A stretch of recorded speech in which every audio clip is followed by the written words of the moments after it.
오늘 제가 여러분에게 같이 기도의 산에 오르라 라고 하는 제목의 말씀을 같이 나누려고 합니다. 기도의 산에 올라갑시다 라고 하는 권면의 말씀이기도 합니다. 그러면 왜 기도의 산에 올라가라고 할까 하면 우리 예수님도 기도하러 산에 오르셨거든요. 여러분 잘 아시는 것처럼 예수님은 십자가를 앞에 놓고 겟세마네 동산에 올라 기도하셨습니다. 그런데 제자들은 잠들고 말았습니다. 그래서 예수님께서 뭐라고 하느냐 하면 너희가 시험에 들지 않게 깨어 기도하라 이렇게 말씀하셨습니다. 오늘 본문의 말씀에도 보니까 오병이어의 사건이 일어납니다. 여러분 잘 아시는 마태복음 14장의 그 13절 말씀부터 보면 보리떡 5개와 물고기 2마리를 가지고 장정만 5,000명 되는 수많은 사람들, 어떻게 보면 정말 한 2만 명 정도 추산하는데 성경학자들은 한 2만 명이라고 얘기하는데 들에 있던 먹을 것이 없이 배고파서 있던 그 들판에 수많은 어린아이부터 시작해서 장년에 이르기까지 한 2만 명 되는 사람들을 떡 5개와 물고기 2마리로 다 배불리 먹이시고 12광주를 남겼거든요. 얼마나 대단한 일이겠어요. 아마 그 당시만 해도 아마 센세이션할 거예요. 모든 사람들이 야 어떻게 그럴 수 있지? 떡 5개와 물고기 2마리로 우리를 다 배불리 먹고도 12광주리가 남았대. 이건 보통 일이 아니야. 그 당시에 모든 사람들이 어렵고 힘든 삶을 살던 때라서, 그리고 로마의 박해 속에 살고 있었기 때문에 넉넉한 삶을 살 수가 없었는데, 그런데 풍족하게 먹고도 남는 역사가 일어났으니 그 얼마나 놀라운 일이겠습니까? 그러니까 사람들의 마음속에, 예수님을 따르던 무리들의 마음속에 무슨 생각이 들었냐면 이런 생각이 들기 시작한 거예요. 다시 말하면 저 예수님을 우리 왕으로, 우리 임금으로 세우면 우리는 굶어 죽진 않겠다. 우리가 양식이 풍성해질 것이고 먹을 게 많아질 것이고, 그리고 저 예수님은 기적도 베푸시고, 그러니까 저분을 임금으로 삼아야 되겠다는 생각이 들었던 것 같아요. 그러니까 예수님께서 뭐라고 하냐면 제자들을 재촉을 하셔가지고 다 자기가 무리를 보내는 이 자기 무리가 지금까지 따르던 무리들을 다 집으로 돌려보내요. 그리고 이제 제자들도 배를 타고 먼저 건너가라고, 건너편으로 가 있으라고 얘기하신 다음에 오늘 23절 말씀 보니까 무리를 보내신 후에 기도하러 따로 산에 올라가시니라 이렇게 말씀하십니다. 그러면서 점을 매 거기 혼자 계셨더라 그렇게 나와 있습니다.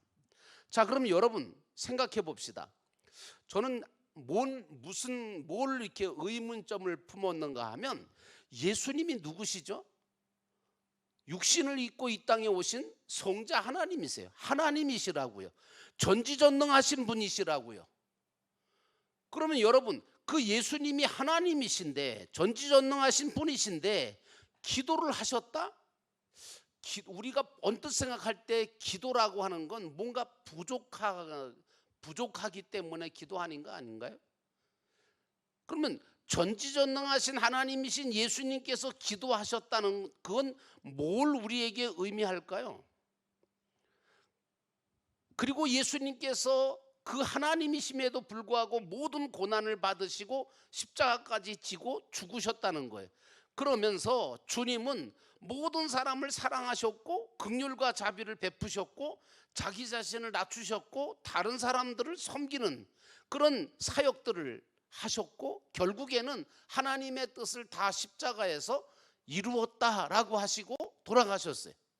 자, 그러면 여러분 예수님이 하나님이신데 기도할 필요가 있을까? 뭐든지 하실 수 있는데 떡 5개와 물고기 2마리로 5,000명을 먹이고도 12광주를 남길 수가 있고, 그리고 얼마든지 기적을 베풀고 얼마든지 당신 스스로 모든 것들을 할 수 있음에도 불구하고 왜 기도하러 가셨을까? 저는 이제 그게 의문스러웠어요. 결론은 뭐냐 하면 예수님께서 이렇게 기도하시는 그런 산에 올라가 기도하시고 겟세마네에서 기도하시는 그런 모든 것들을 통해서 우리에게 왜 그런 모습을 보여주셨나 했더니 너희도 그렇게 나처럼 기도하라는 거예요.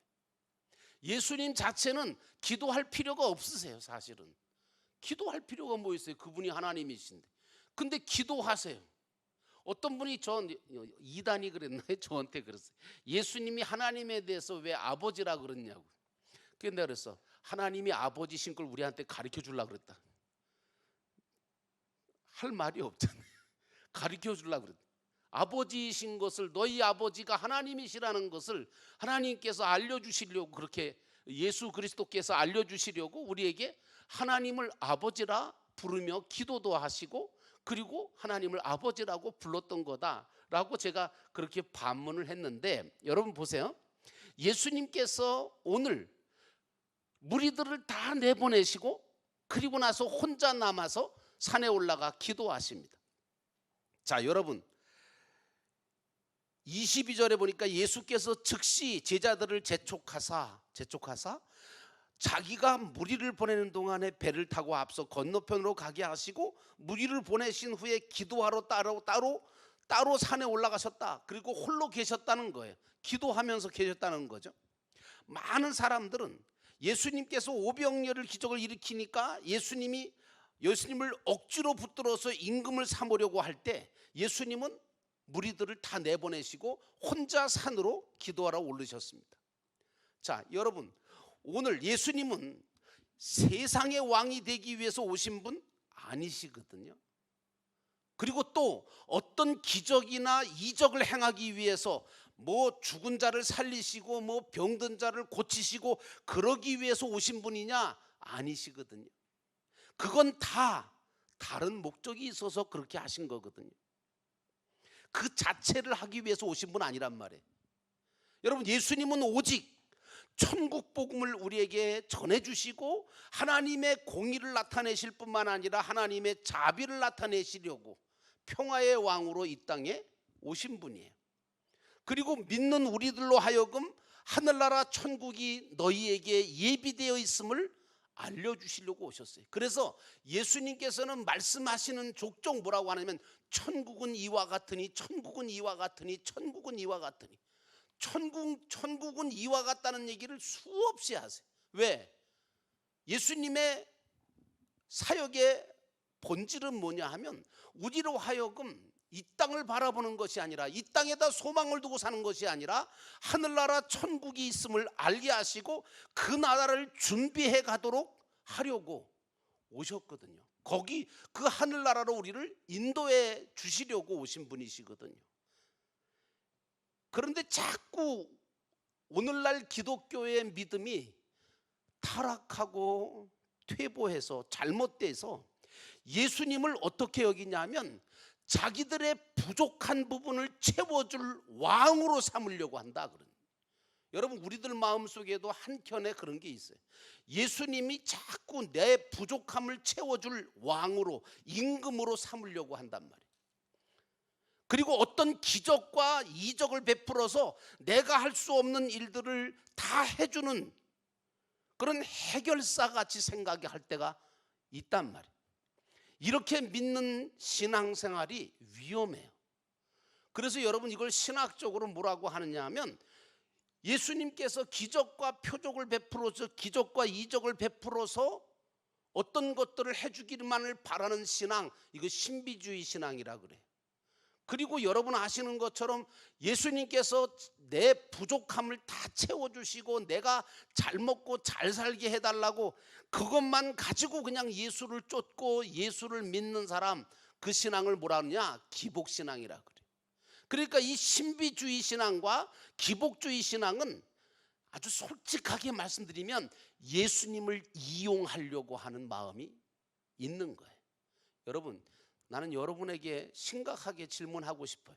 여러분은 예수님을 이용하려고 믿고 계세요? 아니면 예수님을 사랑하고 예수님을 정말 내 구주로 주님께서 나에게 베푸신 그 크신 은혜에 감격해서 믿고 계세요? 여러분들은 결코 어떤 신비주의나 기복주의 신앙으로 타락하지 않기를 주의 이름으로 축원합니다. 예수님께서 이 땅에 왜 오셨나? 예수님은 뭐라 그러냐면 나는 섬김을 받으러 온 게 아니라 섬기러 왔다고 말씀하세요. 오늘 우리도 세상을 살면서 내가 가진 것을 가지고 다른 사람들의 필요를 채워줄 줄 알아야 돼. 다른 사람들을 성공시키는 섬김의 자리에 있을 수 있어야 돼. 제가 이제 해외에 유학을 떠나거나 아니면 어떤 그 열심히 공부하는 학생들에게 내가 물어봐요. 그 꿈이 뭐냐? 너는 도대체 왜 공부하려고 그러느냐? 너는 왜 유학을 가려고 하느냐? 그러면 목적도 없는 애들이 있어요. 그냥 가는 거예요. 갈 수 있으니까 가는 거고 그냥 해야 되니까 하는 거예요. 이거보다 멍청한 짓이 어디 있어요? 아니 그렇게 하면 공부가 되나? 난 공부가 안 될 것 같은데. 여러분 공부를 하든 사업을 하든 무엇을 하든 간에요. 사도 바울이 뭐라 그랬죠? 나는 먹든지 마시든지 무엇을 하든지 주님을 위해서 한다라고 얘기를 해요. 여러분이 하는 모든 것들이 하나님의 영광을 위해서 하는 것이 되시기를 주의 이름으로 축원합니다. 그래야 의미가 있는 거예요. 오늘 이 시간 예배 드리는 것도 마찬가지예요. 내가 주님께 물론 은혜를 받고 내가 받을 것이 있지만 중요한 건 가장 먼저 그것보다 먼저 중요한 건 뭐냐면 내가 하나님을 기쁘시게 하고 하나님의 영광을 위하려고 하는 마음, 하나님을 위하려고 하는 마음으로 예배드려야 돼요. 내가 하나님을 위해서 예배드리면 하나님은 또 나를 위해서 뭐예요? 예비하신 모든 은혜와 복을 우리에게 주시는 거예요. 이걸 바꾸시면 안 돼요. 내가 무엇을 얻기 위해서, 내가 무엇을 받기 위해서 이 예배를 드리는 것이 아니에요. 하나님, 순수하게 하나님을 사랑하고 하나님을 위하여 이 예배를 드리면 하나님께서는 내가 필요한 것들을 너무 잘 하시기 때문에 우리의 필요를 채우시고 풍성한 은혜를 부어주시는 줄로 믿습니다. 이 원리를 절대 바꾸지 마십시오. 또 예수님께서는 당신이 이 땅에 오신 목적이 하나님의 뜻을 이루고 죄인을 용서하시고 구원하시려고 오셨는데 우리는 오늘 예수님을 따랐던 무리들처럼 그냥 세상 명예와 권력과 물질을 얻고 육신적인 행복만을 위해 자신을 그냥 예수님을 임금으로 삼아서 어떻게 하든지 이용을 하든 뭘 하든 간에 예수님을 이용해서 잘 살아보겠다. 잘못된 신앙이에요. 그래서 예수님은 무리들을 돌려보내신 후에 산으로 올라가셨던 거예요. 오늘 우리들도 마찬가지로 예수님처럼 홀로 산에 올라가 하나님 앞에 기도하는 시간, 그 시간을 우리가 가질 필요가 있어요. 나는 아직 어린데요. 아니요. 나는 이제 나이가 많이 먹어서 뭐 할 일도 없는데요. 아니요, 여러분. 나이가 많고 적고 문제가 아니에요. 누구든지 하나님 앞에 기도할 필요는 있어요. 왜? 인생이라는 것은 모든 문제가 다 있거든요. 어린아이도 고민이 있고 고통이 있고 다 큰 어른들도 나이 드신 어르신들도 다 나름대로 인생의 어려움과 내가 할 수 없는 문제들이 너무 많아요. 여러분 그래서 우리는 늘 하나님 앞에 기도하는 것을 결코 우리가 소홀히 여겨서는 안 돼. 하나님께 기도하면 하나님께서 우리에게 주시는 은혜가 크기 때문입니다. 오늘 예수님처럼 홀로 산에 올라가 하나님 앞에 기도하는 시간과 장소가 저하고 여러분에게 필요한 거예요. 저는 요즘 새벽 기도하면서 참 감사하게 생각합니다. 새벽 기도를 나올 수 없는 분들은 뭐 어쩔 수 없으셔서 그러시긴 한데 새벽 기도 나오셔서 기도하시는 분들이 왜 좋으냐 하면 그런 거예요. 하나님하고 1대1로 기도할 시간을 갖는 거예요. 하루를 한번 24시간을 돌아보세요. 내가 하나님 앞에 정말 1대1로 기도하는 시간이 얼마나 있나? 별로 없어요. 하나님 안녕하세요. 하나님 오늘 하루도 시작합니다. 하나님께서 도와주세요. 이러고 그냥 끝나고 아니면 밥 먹을 겁니다. 하나님 밥 먹게 해주셔서 감사합니다. 식사 기도는 하고 끝난다. 이게 아니거든요. 여러분, 그래서 중요한 건 뭐냐면 하나님과 나와 1대1로 홀로 하나님 앞에 서서 기도하는 시간, 그 시간이 있어야 합니다. 여러분, 포로 생활했던 다니엘 얼마나 답답하고 얼마나 앞길이 보이지 않았겠습니까? 그런데 다니엘은 하루에 3번씩 창을 열어놓고 예루살렘을 향하여 기도했더라 라고 말하고 있습니다. 기도하십시오. 기도하는 학생, 하나님께서 뭐라 그랬죠? 너희가 지혜가 부족하거든 후히 주시고 꾸짖지 아니하시는 너희 아버지께 구하라. 그리하면 주시리라고 했습니다. 나는 기도하는 학생들에게 하나님께서 하늘의 지혜를 부어주실 거라고 믿습니다. 기도하는 사람, 오늘 우리가 예수님처럼, 예수님은 분명히 기도 외에는 이런 유가 나갈 수가 없다고 하셨거든요. 이건 뭐냐? 기도 없이는 그 어떤 일들도 제대로 되지 못한다라고 하는 뜻이기도 하잖아요. 기도는요, 예수님을 믿고 영접함으로 하나님의 자녀가 된 자들이라면 누구에게나 주어진 특권입니다. 여러분, 특권을 받았는데 특권을 못 쓰는 것도 사실 이건 잘못이라고 생각합니다. 특권을 주셨는데 그 특권을 활용할 줄 모른다? 근데 여러분들과 저에게 주신, 하나님께서 주신 특권 중에 하나가 뭐냐 하면 바로 기도하면 응답받을 수 있다는 특권입니다. 아무나 하나님 앞에 나가 기도한다고 응답되는 것도 아니고요, 기도한다고 해서 뭐 다 응답이 되는 게 아니더라고요. 그러나 하나님께서는 약속하시기를 뭐라 하냐면 예수 그리스도를 믿고 나의 자녀가 되고 백성된 자가 하나님 앞에 나와 기도하면 모든 것들을 들어주시겠다는 거예요. 응답하시겠다는 거예요. 그 특권을 저와 여러분이 갖고 있어요.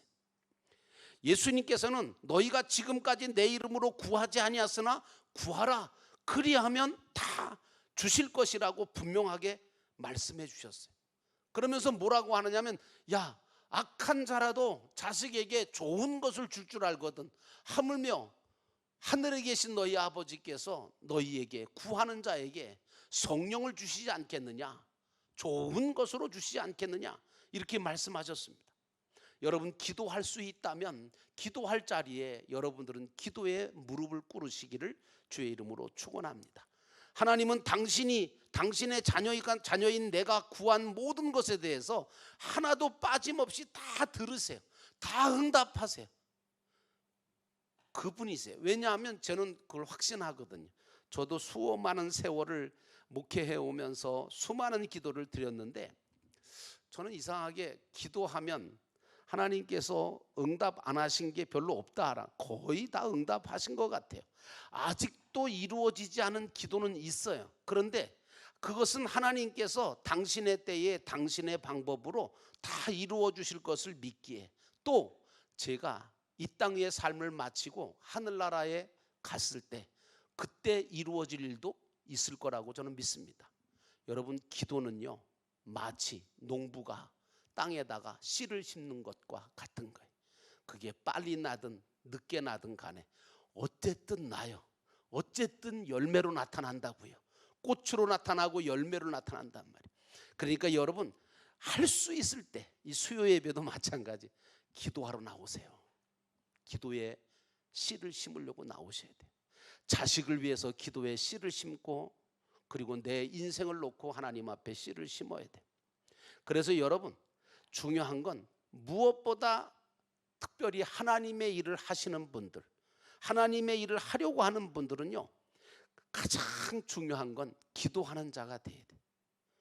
어떤 분은 교회에서 많은 일들을 하시는데 기도가 없어요. 기도 안 하고 하다 보니까 뭐예요? 이게 시험이 드네, 이게 어려워지네. 왜냐하면 자신의 힘을 가지고만 하려고 하니 얼마나 힘들겠어요. 그래서 교회 안에 많은 일들을 하시는 분일수록 먼저 기도부터 많이 하셔야 됩니다. 왜냐하면 기도해야 할 그 일을 하나님의 뜻에 맞게 잘 감당할 수 있고, 기도해야만 그 일을 하나님의 뜻에 맞게 잘 감당할 수 있거든요. 또 그 일들이 합력하여 선을 이루도록 하나님이 역사해 주시거든요. 그리고 모든 어려움과 시험을 이겨낼 수 있는 능력이 기도할 때 임합니다. 그래서 기도 없이 일을 하게 되어지면 이상하게 시험에 들고 문제만 더 커질 뿐이지 문제가 해결되지 않는다는 걸 볼 수 있습니다. 여러분, 그래서 저는 그렇게 생각합니다. 지금도 저희 교회 이제 목장들이 있는데, 목장 안에서도 빠짐없이 꼭 해야 될 일 중에 하나가 뭐냐면 전 기도라고 생각합니다. 한 주간의 삶 속에서 하나님의 역사하신 은혜에 대해서 감사함으로 나누고, 또 자신의 기도 제목을 서로 나누면서 반드시 목장 마지막 시간에는 서로를 위하여 기도하는 시간을 가져야 합니다. 손을 붙들고 기도하든 상대방의 이름을 불러가면서 기도하든 기도하는 시간을 가져야 돼요. 그리고 마지막으로 목자가 목원들과 그 가정들을 위해서 축복 기도를 해주시고 목장 모임을 마치셔야 됩니다. 저는 영도교회에서 이제 오늘도 어떤 분이, 박성진 목사님이 전화가 왔어요. 어떤 분이 오셨는데 목사님을 아는 분이라는 거예요. 그래서 내가 이름이 뭐냐 그랬더니 누구래요. 근데 이름도 사실 가물가물하지만 얼굴도 전혀 모르겠는 거예요.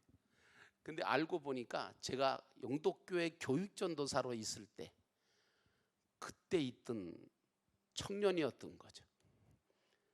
그러니까 어마어마하게 시간이 흘렀잖아요. 한 40년 가까이 흘렀으니까 내가 알아볼 수가 없고 이름도 얼굴도 다 변했던 거죠. 그래서 사진 찍어서 보내라 그랬더니 사진을 찍어서 보냈는데 남자도 우리 교회 다녔던 친구 같아요. 보니까 남자 얼굴은 조금 익히겠는데 여자 얼굴은 전혀 모르겠어요.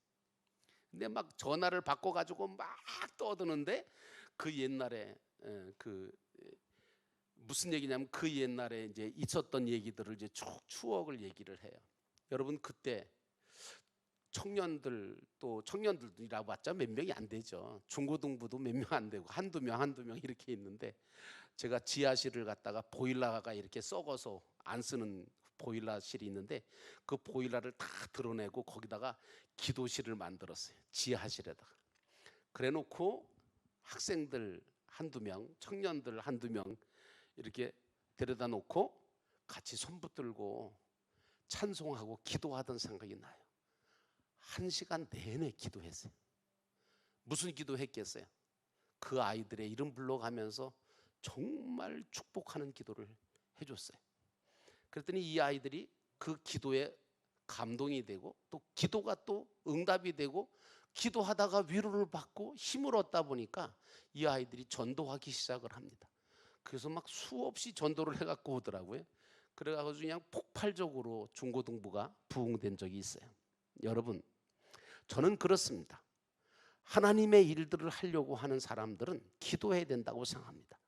특별히 우리 목장 식구들은 정말 사랑하는 마음으로 서로를 위해서 기도해주고 기도를 받기 때문에 그 기도의 응답이 더 확실하고 빠르고 정확하게 나타난다는 걸 저는 압니다. 그런 목장들의 체험들이 있었거든요. 목장 안에서 기도의 응답이 일어날 때에 목장이 부흥되고 교회가 부흥되게 되는 거예요. 기도가 없으면 응답이 없고 응답이 없으면 하나님의 살아계심을 체험할 수가 없어요. 그래서 여러분은 쉬지 말고 바울이 기도하라고 한 것을 기억하셔야 돼요. 왜냐? 우리의 모든 생각과 삶은 하나님의 말씀에 의해서 이루어지는 것 있기 때문이고, 기도를 통해서 하나님이 공급하시는 힘과 능력과 모든 것을 받아야 하기 때문입니다. 그런 의미에서 하나님의 일을 하려고 하는 사람들은 기도를 많이 하셔야 돼요. 어떤 신학생은 기도 하나도 안 해요. 성경도 안 보지만 기도도 안 해.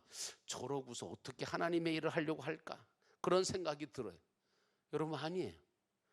그런데 오늘 제자들이 꼭 그랬어요. 예수님을 따라다녔어요. 말씀을 그렇게 들었어요. 그럼에도 불구하고 능력이 없었어요. 무슨 문제만 있으면 두려워하고 근심하고 난리가 나요. 왜 그래요? 기도가 없으니까. 제자들에게도 기도가 없으니까 문제가 생기고 시험거리가 생기고 어려움이 생겼단 말이에요. 오죽하면 예수님께서 겟세마네에서 십자가 놓고 기도할 때에 야, 너희들 좀 제발 좀 깨워서 기도해라. 시험에 들지 않게 기도해라. 그러셨을까요? 여러분, 오늘 본문 24절 말씀에도 배가 이미 육지에서 술이 났거나 바람이 거스림으로 물결로 말미암아 고난을 당했다라고 하는 말씀이 나옵니다. 제자들은요, 그 모든 일들을 왜 하나님이 허락하셨는지, 주님이 왜 역사하셨는지, 이걸 기도가 없다 보니까 깨닫지 못하는 거예요.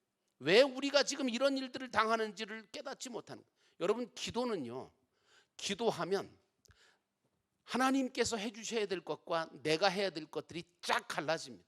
그래서 하나님께서 해주실 것은 하나님께 맡기게 되고요, 내가 해야 될 것들은 깨닫고 그걸 지혜롭게 감당할 수 있도록 하나님께 지혜를 구하면서 그 일들을 감당하면 하나님께서 모든 일들을 감당하게 하시더라고요.